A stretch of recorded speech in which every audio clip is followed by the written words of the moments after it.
The Why Me Project, an exclusive presentation of Faith Strong Today.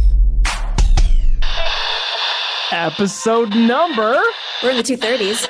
We are. And who better to talk about their life than us trying to explain who Layna Haley is. But Layna Haley, how are you? I'm great. I'm so glad you said yes to this because I always feel like I have a story like, oh, remember back in the day when we hung out? But like we went to school together, you and I went to Nate. Yeah. Just 10 years ago. Yeah. That's right. That's not an accurate. That's a lie, actually. Oh my goodness. But a lot has happened in those 10 years. Layna, we like to ask the skill testing question because we never know where it's going to go. Who are you and where did you come from? I am a woman that is passionate about families being sustainable and thriving. And that manifests itself in so many different ways, in the intentionality that I have with my own, my marriage and my relationships with my children. And then it filters all the way through into the work that I do. I run a charity for single moms in the Edmonton area. And that is who I am. I'm a woman who is deeply passionate about helping families to be sustainable and thriving. And I am deeply committed to my faith and believe that without God, I could not do any of the things that I do, and that life would be so boring.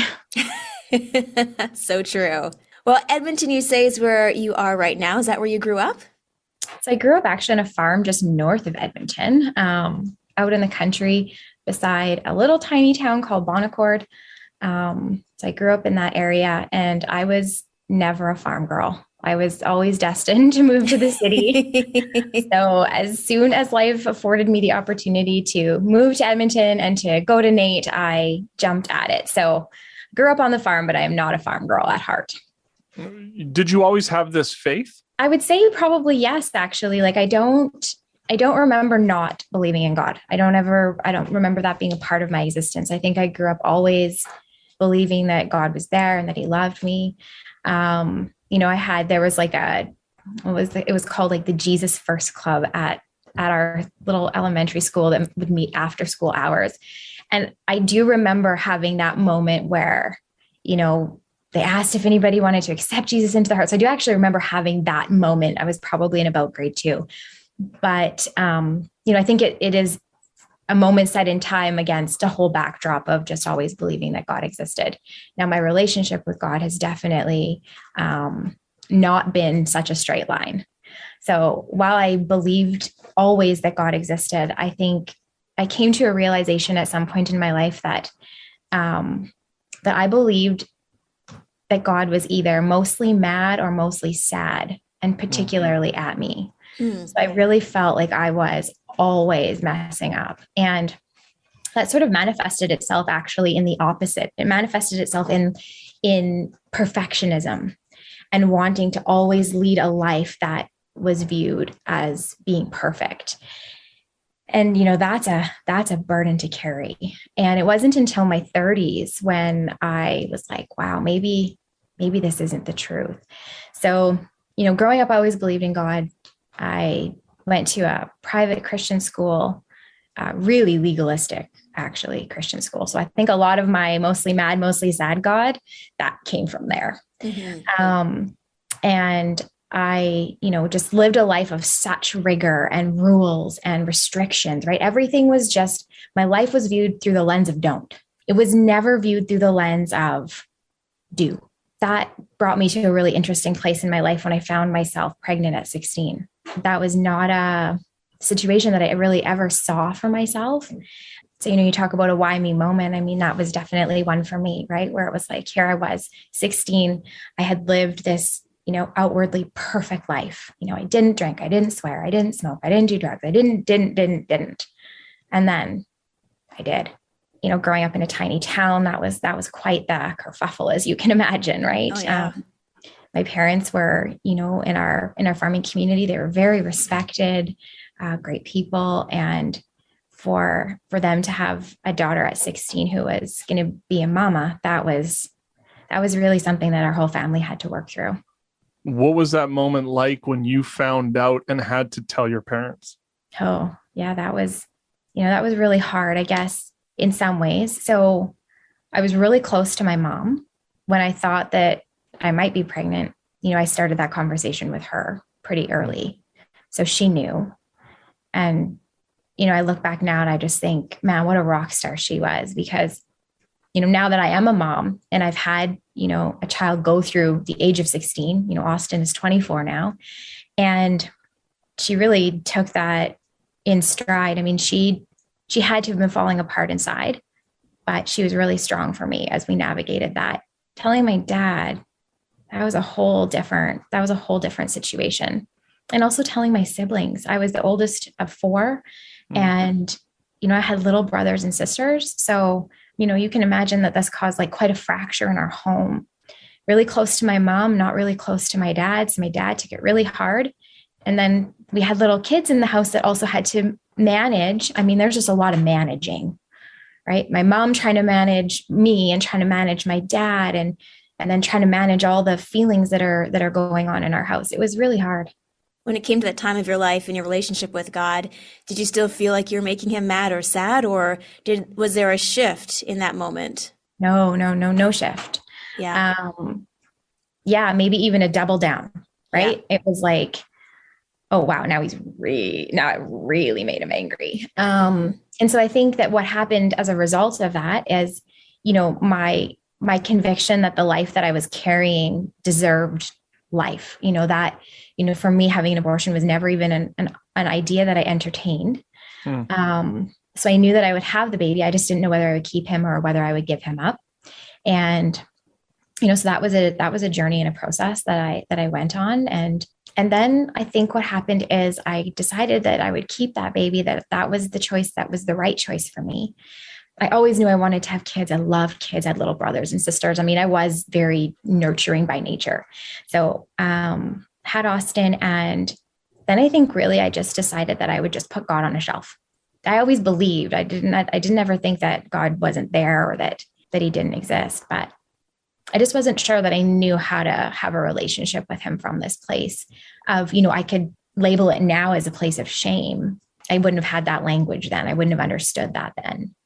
But it was this weird spot for me because on the one hand, this wasn't a life that I had expected for myself. And I knew that this was outside of what, the Bible told me that God wanted for me.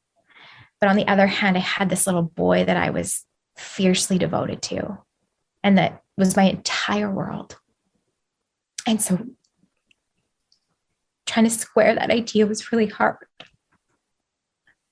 And I didn't know how to do it for a long time. But I'm grateful for God's unending grace and his ability to walk me through that. Being a single mom is difficult. Being a single mom 25 years ago, I can imagine, is even more difficult than it would be now. How did you navigate that? Yeah.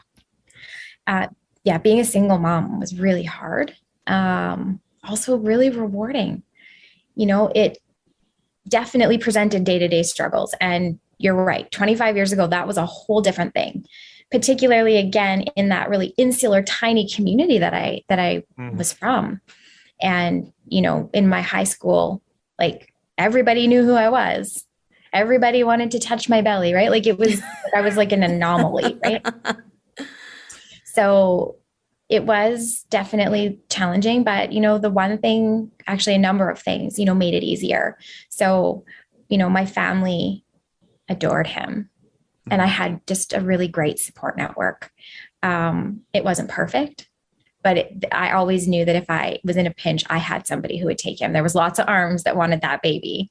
And, when I was going to post-secondary and when he was going to daycare, I got government subsidy for him to be able to go to childcare. And as part of that, you actually have to have your child in care a certain number of hours per month. And my grandparents would stop by and pick him up, and my mom would stop by and pick him up. And we struggled to get that 100 hours in every month. He was so deeply loved. And I moved out on my own, and I lived with 2 roommates. And, I look back now and I realize what a enormous impact those two teenage girls had on my world, because, they didn't probably know that they were changing my whole life, changing my future, but they absolutely were. Being surrounded by two girls who just, another pair of arms, right? Somebody to say when I walked through the door at the end of the day, hey, how are you doing? Here, let me grab Austin while you go grab a shower. Or, oh, you've got a test coming up. Let me help. Let me take him to McDonald's and play in the playland or whatever.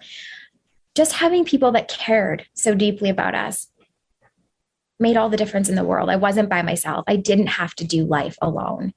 And that is one of the key central ideas in the charity that I run, is the Kaleo Collective. It is about single moms not having to do life alone. So the hard stuff I had to do by myself. I had to get up in the middle of the night. I had to, juggle schedules and childcare. And there are parts of life that are hard that you do have to walk through on your own. You do have to take the physical steps. But going by yourself, that doesn't have to be a part of any woman's journey. I don't believe that. So I didn't have to walk the hard road by myself, and either do the women that come into Kaleo Collective. They don't have to do it by themselves. That's optional. Mm-hmm. So there you are a teen mom, you're living your life, you've got some incredible support. I'm curious about the whole idea of the perfectionism, because I think a lot of women, especially growing up in some of those more legalistic church circles, you feel like it to be a certain way. Now this happens. How did you redefine yourself to be able to move on and to heal? When I would say it was probably really in my early 30s. I was being mentored by a beautiful husband and wife. And they were actually, they're big parts of my world even still today. And at one point they said, have you ever done listening prayer? And I was like, what in the world? No, like lots of prayer, but it's like one way, right? And so they started teaching me about just trying to hear what God actually was able to speak to me or wanted to communicate. And, sometimes that was internally, it would be something that I would kind of hear, or it would be something that I would just feel, something that would pop into my mind unexpectedly, and just being okay with following that, not necessarily questioning it all the time, but just kind of going with it. And so I started to write down these things, and I started to journal, and I'd ask God questions, and I would just write whatever came into my head without judgment, because it was just my journal, right? And it was amazing to see the number of ways that God would start to confirm things that I thought I was crazy for hearing or thinking or believing. And that was really where my journey of like trying to dismantle this wall that I had built of perfectionism in my life. It started with being able to hear God's voice. And reading the Bible was just not something that I enjoyed. I found it hard, challenging, stagnant.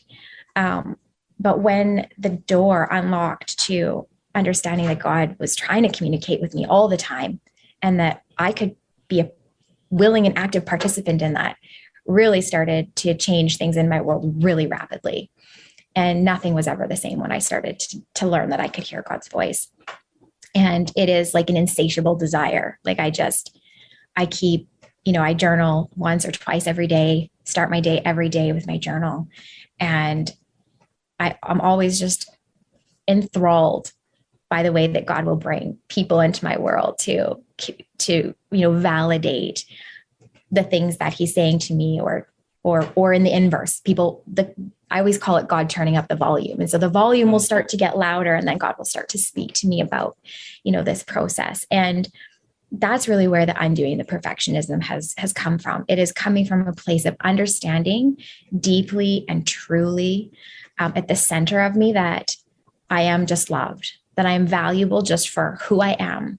And that if I could never do another thing in my entire life, if something happened and I was confined to a bed for the rest of my life, if I couldn't even communicate, that my value and my intrinsic worth and who God says I am and how he feels about me would not change one iota. That's when I was able to start to understand that I didn't have to be perfect all the time. And that actually God takes care of that. He's got the perfection covered. So the rest of us don't even need to worry about it. So you're going through all of this. What about dating as a single mom? The world was like a very different place for me because there wasn't social media. Yeah. Online dating was still considered like super skeevy. Yeah, right. It was like, right. Like it wasn't like a socially accepted thing. Yeah. It was still really like creepy and gross. So for me, and also Austin was the center of my world. And so I never stopped talking about him. People always knew about Austin. It was back in the day when you carried like a photo in your wallet because you didn't just have a smartphone to be like, here's my baby, or here's my toddler, or here's my 6-year-old. So, I think if people were ever interested, if guys were ever like kind of interested in me and they found out that I had Austin and then all of a sudden they weren't interested in me, I never really knew. I never really lived that because I put it out there so early in the game, right? That it was like, if this is a no-fly zone for you, well, then I'm a no-fly zone for you because, so dating wasn't very hard for me. I was young, right? I was 16, 17, 18. I met my husband. I would have been 20 when I met Jeff. And that was it. Like, what? He's actually working in my office today. And he's like, and that was it. So like my dating career was pretty short, I think. Like had Austin at 16, continued to have involvement with his father for about a year. Romantically, we're still in touch. We get along really great, which is amazing. We have a good, really great, parenting relationship together. It was just that Cody and I were 16 and 17 when we had Austin. And by the time we were 17 and 18, we weren't dating, but we were still, functioning together. So, and then I met Jeff when I was 20. Like I only had a handful of boyfriends in between. So my experience is really different than most of them, which is why our community is really important because my single parenting experience is extremely narrow and it's very different than most of the women that I work with. So they help each other, and we also have a social worker who's incredible at knowing different resources and psychologists and all of that. So it's a different world out there dating now, let me tell you. And they share very freely about it. And I am very happy that I So you met him at 20. Where did you meet him at? Was it a church or was it singles night? No, nothing. No, we actually met at work. Yeah, we met at work and he was not a Christian actually when we started dating. And I was still in my like God on the shelf time of my life. Here he is. We were hoping you're going to make an appearance. There's people cleaning our house today. And he was like, can I just like come work in your office? Cause I don't want to be there when they're cleaning the house. So here he is. So yeah, we did. So Jeff not a Christian, me like Christian light, I think I would call it at that time. I love that. Yeah. Christian light, but, in my home growing up, my mom was a Christian, my dad wasn't. And I lived through seeing what that was like. And I wasn't interested in that. I knew that. I was like, this is not something that I want. So when Jeff and I started to get kind of serious, I had kind of just started going back to church with Austin, mostly again, because of my like perfectionism. I was like, I'm a good mom. Watch me. Look at me. Feed him, dress him, love him, and take him to church. So I had started kind of going back to church. Jeff and I were dating, and he was like, I think maybe we should get married. And I was like, oh, hold the phone. Can't do that. You don't share my faith. And even though my faith, and I could imagine only his eyebrows shooting up and being like, your faith, we don't share that. Okay. We share everything else. Everything. And so I met with the pastor. I also knew enough to know that I wasn't going to be the one to do that faith journey with him. I didn't want any part of that, which is wisdom. So I sticked him on my pastor and I was like, here you go. Here's a guy who's like, not necessarily into this, but not opposed. He wasn't opposed to it. So, yeah. Well, I mean, my option was like, I could go to church or we would stop dating. So he went to church, but he found his own faith apart from me. As you have, like you that, have to. You have to, but well, you did. You had to. Yeah. If you wanted to marry me. Dating evangelism 101. Just kidding. Layna, And it was funny because she saved me. quiet. What's funny is that growing up in this like really legalistic Christian church, like evolution was never something that you even entertained. Like Yeah. that was just as easy as like online dating, right? We didn't talk evolution. That wasn't a part of God snapping his fingers, And so then I started dating Jeff, and he's just like, well, I'm not sure about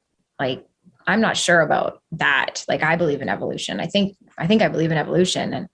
And there was like some other things. Yeah.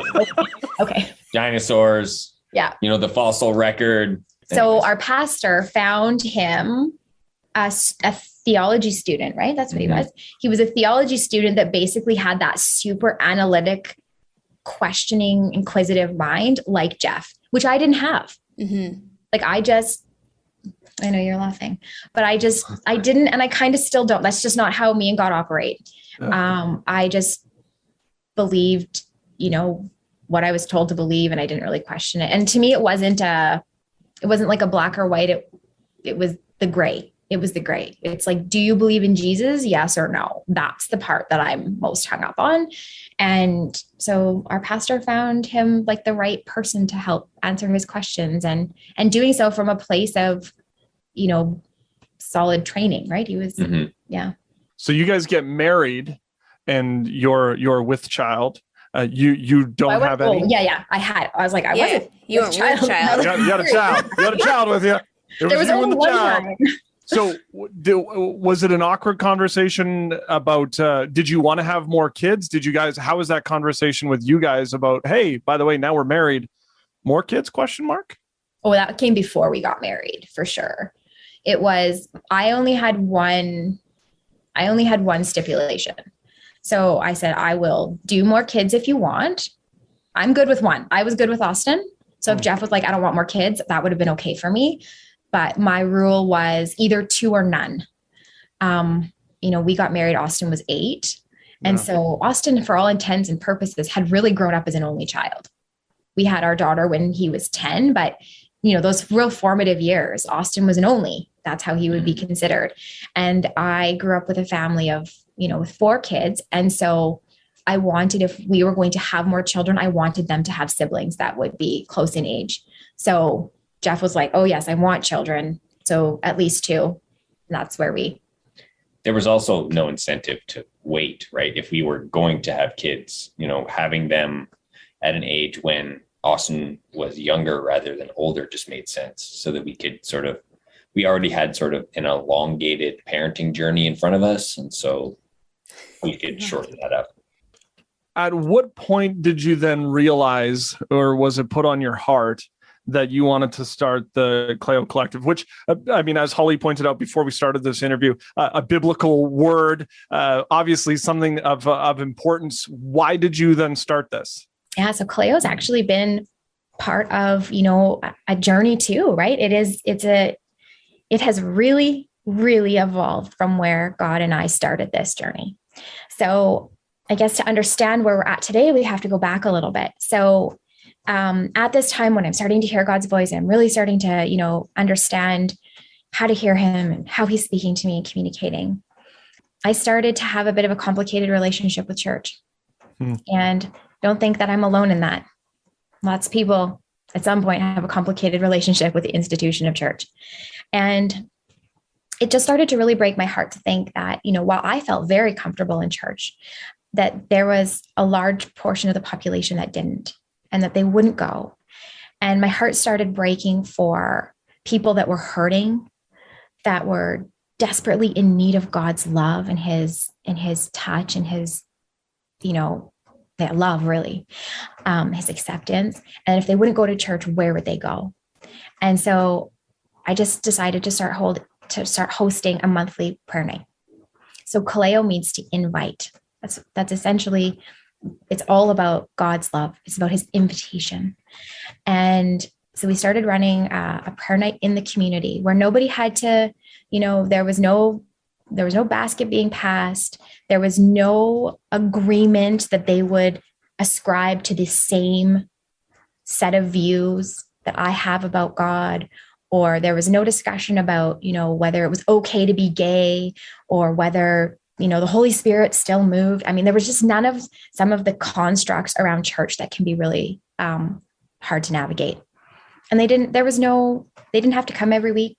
They could just come, experience God in whatever manner that was, and then they could go. And so after doing that for a full year, it was really incredible to see the things that happened in that year of doing that. My mom said to me, she would come and she would do the Kaleo prayer nights with me every month. And at the 1 year anniversary, she said, man, it's really close to Mother's Day. Let's do something cool for single moms. So at that point, I had not been a single mom for a long time. I was happily married, 2 more kids. And I was like, yes, let's do something for single moms at Mother's Day. So we created a 1-night thing called Love You Mama. We went to our friends and our family and said, would anybody be willing to donate gift cards for single moms? We're going to take care of the kids for the night, and we're going to give moms the gift that I always wanted, which was just time for me. So we're going to take care of the kids. We're going to give each mom a gift. And so Love You Mama was born, and it was super successful. We had lots of moms, lots of kids, but something came alive inside me in a different way when I helped those moms. And I loved the prayer night, and the prayer night definitely filled my heart. But this was different. So I continued doing the prayer night, and we did Love You Mama again. And then I felt like I kind of hit a wall where I was like, these prayer nights are feeling like a lot of work. Like they're heavy for me. And it didn't used to be like that. It used to be that I would come away from the nights just feeling so full and alive. And I knew what I was doing, and I knew that it was the right thing. And at the same time, more and more single moms started to come into my world, which again, was just God really turning up the volume for me. And so they were starting to ask like, hey, is there anything else out there for like just single moms? And I was like, well, I started looking and I couldn't really find anything. So I said, well, I'll do something. So the single mom resource course was born. I said, I'll put it together. I'll put it in the ad in the little city, town newspaper, see if anybody comes. We had 10 single moms and 1 single dad. And they came week after week. And we just talked about things that would practically make life easier, things that I found that made life easier for me. And then as a group, we would just talk about the things that were making life easier in a particular area. And at the end of it, we did it for 6 weeks. It was so fun. Everyone was like, can we do this again? And, we had all learned from each other. We had all grown a result of getting together once a week. And I had a friend that said, this is really good. You're onto something here. We should try and write a grant. And I was like, what? Write a what? So she helped me write a grant, and we got a little bit of funding to help build the program out. I got to bring in some actual subject matter experts as opposed to just like crowdsourcing information. And the Single Mom Resource Course has been now a key offering, since 2019. And we've never looked back. I just knew that at one point it felt like the one door was hard. The prayer night every month was starting to feel hard, and this was feeling easy. And so, one of my favorite verses is where the Spirit of the Lord is, there's freedom. And sometimes when you're presented with 2 beautiful things, right? The prayer night was great. Working with the single moms was great. But one of them is where I felt the freedom. And I knew that this is where God was leading me. And he hasn't stopped leading ever since. And we continue to have more and more women that we get to love and their children. And I know that I stopped doing the right thing, even though it was still a good thing to take on something that God had for me that was better. I love that you say that, because often people are struggling with what is my next right step? How do I move forward? And bring in the idea of the listening prayer, and that it's okay to have 2 good things, but what is giving you freedom is such a great measure as to how to either switch directions. Was there a part of you that mourned the shift from just the prayer night to now what's happening with this new adventure? Yeah, there was, because it was different communities that I was serving. So the prayer night was a wider demographic of people. We had, young to old, we had men, we had women, and this was very narrow, right? This was a very narrow focus. This was just that one one piece that everybody had in common, which was being a single mom. So I did more in the end of the one, but not too bad, when you have something else to step into that is just, when you know it's the right thing and it is such a life-giving part of your life, you just want to spend more time sewing into that. So short grieving process. And then you moved on. So what is it that you do? What can it, for single moms, how can they utilize it? Let's expand on, exactly what it is that you're able to do. Yeah, so we believe that, first of all, that community is so important. That just being with other people that understand what your situation is like is extremely valuable. So we bring women, first of all, into really positive, healthy, beautiful community together where they can answer each other's questions. We believe that everybody is in a position where they can mentor somebody and be mentored, no matter where you are. There's somebody further ahead on their journey, and there's somebody that is just taking steps that you've already taken. So we really believe in, raising up leaders within our community, and that every woman is a leader. So we bring health, we start with healthy community, and then we bring in some programs. So we do a single mom support group every week. So every Thursday night, we got a support group going. Right now it's via Zoom. So women all over can participate, and we bring in speakers. And sometimes we just do like a girl gab night where it's just, let's get together and talk about our life and what's going on. And then we run the single mom resource course. And we also believe that in order for women to be able to move forward, that oftentimes we have to address the things that are holding us back and the areas of grief and loss that we need to process. So we work with a psychological team that helps provide, grief recovery for women, or one-to-one psychological supports if they need it. Really helping women heal from the past so that they can move forward in their future. Incredible. I love it so much to imagine just sitting in class with you as we're learning about radio and television. And now you are impacting so many wonderful women, and I'm sure dads too, in some cases, living that single life and what's our next step, and creating that community for them. So that's just, I'm so excited for you and for what you guys are doing. If someone wanted to be a part of this, how could they be involved? So you can jump on our website, kaleocollective.ca. There's like our membership that you can sign up for. We also believe that, like the word Kaleo is to invite. So we also believe, though, that we invite women into this beautiful, wonderful, healthy community, but we also invite others into support, right? To be that sort of wraparound, those champions that just say, just like my roommates did, right? Like, you can do this. We see you, we care about you. So we invite everybody to participate and to be a part of our community in whatever way they can. That might look like volunteering for our organization. It might look like donating financially to us. Keeping us in your prayers, sharing things on social media. There's so many ways that you can be involved. If you're a mom who wants to get connected to us, definitely jump onto our website or, message us through social media, and we'll get you going through all of the processes and get you invited into the support group to come and check us out and see if we're a good fit for you. And then, we have a great team that will take it from there. I know you touched on a whammy moment of when you were younger and you were 16 and everything was topsy-turvy for you. Have you had any other whammy moments since then? Yeah, so actually starting Kaleo was another whammy moment. So one day God speaks to me actually in a lot of pictures. So I spend a lot of time journaling, but, oftentimes God will give me pictures, and it doesn't happen very often for me that I will see, what I guess I would consider like a vision, where it's almost like a movie playing, where I get to see something alive almost. But God showed me this building, and it was this glass square building, and I could see inside of it, and I could see all of this beautiful activity. And I didn't understand all the things that were taking place in the building, but I knew that there were single moms in there, and that they were working together, and that there was childcare for their kids, and there was a maternity home with pregnant women in it. And I saw this vision, and I just thought, wow, this is really cool. And I looked at the top of the building, and it said Kaleo Collective. And it has taken years for God to give me more and more pieces of what actually is going on in that building that I saw.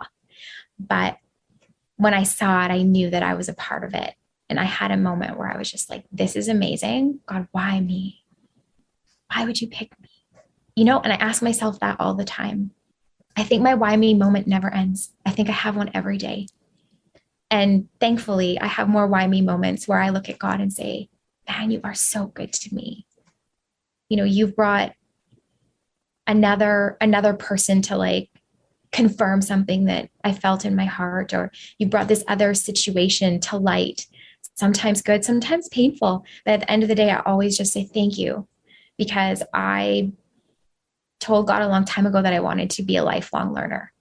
And one of the things that I have found through that process is when you say to God, I want to be a lifelong learner, he will say, all right, let's get to learning. So, some of those things are really great and amazing. And I get to, share the things that I've learned with, the people in my sphere. And sometimes those learnings are more painful. And I just have to continually remind myself that God is always refining, always making better. And sometimes the thing that feels really painful today is saving you from something that would be devastating in the future. And I guess I always try and view those things as things that I might be able to share with other people too. So I guess I think of my life as a bit of a social experiment.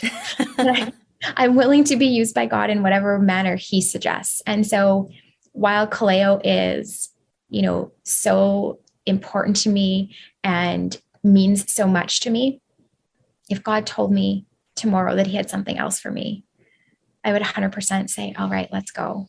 And I know that it would always have that same through line of that passion within me that is about helping families and making those relationships stronger and families more sustainable. I know for certain that the work that I will do until the day that I die is that I will always be trying to help further that, because that's the center of who God created me to be. And it might look different at different points in my life. KaleoCollective.ca, Kaleo Collective.ca. Layna, thank you for being so vulnerable and being so authentic. My pleasure. I remember watching a lot of those shows on TV, Life as a Teen or Teen Mom or whatever it was. And I was just like, it just looks difficult. Now to do that 25 years ago just seems almost nearly impossible. Yeah, I know. It's one of those things where I can only imagine what it would have been like for her and for her family. And then now look at her and her journey and what she's doing. It's incredible how God can take a situation that seems devastating and use it for his glory and to help so many other people. What I also appreciate is the fact that she was like, so-and-so would come and take my kid, and then somebody else would do it. And you say it all the time, it takes a village. And this literally was a village gathering around her and saying, let's try to help you out where we can. Yeah. And a great reminder that we need to support each other. It is so important for mental health, for just stability. There's so many reasons why we have to stay and work together as community. Yeah. And again, reach out if there's ways that you can help out and you feel inspired by what Layna had said. Love that. You can reach out to us as well on the socials, whether it's the Twitter or Facebook, maybe it's Instagram. You can email us, whymeproject@outlook.com, plus all the places you can download. Yeah, absolutely. Or just go to faithstrongtoday.com.